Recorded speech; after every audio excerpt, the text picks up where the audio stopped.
Culver's near me. See, I love that. সম্প্রতি $3 লাখ বেশি বাজার মূল্যে পৌঁছেছে অ্যালফাবেট, এনভিডিয়া, মাইক্রোসফট ও অ্যাপলের পর বিশ্বের চতুর্থ কোম্পানি হিসেবে এই মাইলফলক ছুঁল গুগলের প্যারেন্ট প্রতিষ্ঠানটি। গত এক মাসে দাম বেড়েছে গুগলের শেয়ারের। মার্কিন আদালত প্রতিষ্ঠানটিকে না ভাগার নির্দেশ দেওয়ার পর এই দর বেড়েছে বলে জানিয়েছে বিভিন্ন গণমাধ্যম। এবার যুক্তরাজ্যের কৃত্রিম বুদ্ধিমত্তা খাতে $680 কোটি বিনিয়োগের ঘোষণা দিয়েছে অ্যালফাবেট। আগামী 2 বছরে অবকাঠামো ও বৈজ্ঞানিক গবেষণায় এই অর্থ ব্যয় করা হবে।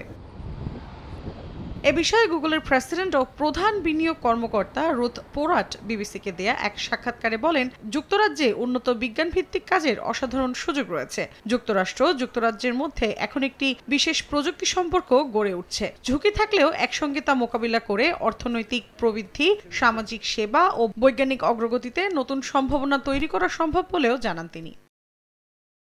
গুগল জানিয়েছে এই বিনিয়োগের অংশ হিসেবে লন্ডনের কাছেই একটি অত্যাধুনিক ডাটা সেন্টার চালু করা হবে। বাড়তে থাকা কৃত্রিম বুদ্ধিমত্তা নির্ভর সেবা, গুগল ক্লাউড, সার্চ, ম্যাপস ও ওয়ার্কস্পেসের চাহিদা পূরণে এই সেন্টার গুরুত্বপূর্ণ ভূমিকা রাখবে। এদিকে ব্রিটিশ অর্থমন্ত্রী রিভস এক বিবৃতিতে বলেন, এই বিনিয়োগ দেশটির অর্থনীতির প্রতি শক্তিশালী আস্থার প্রকাশ, পাশাপাশি যুক্তরাষ্ট্রের সঙ্গে তাদের অংশীদারত্বের দৃঢ়তার বহিঃপ্রকাশও।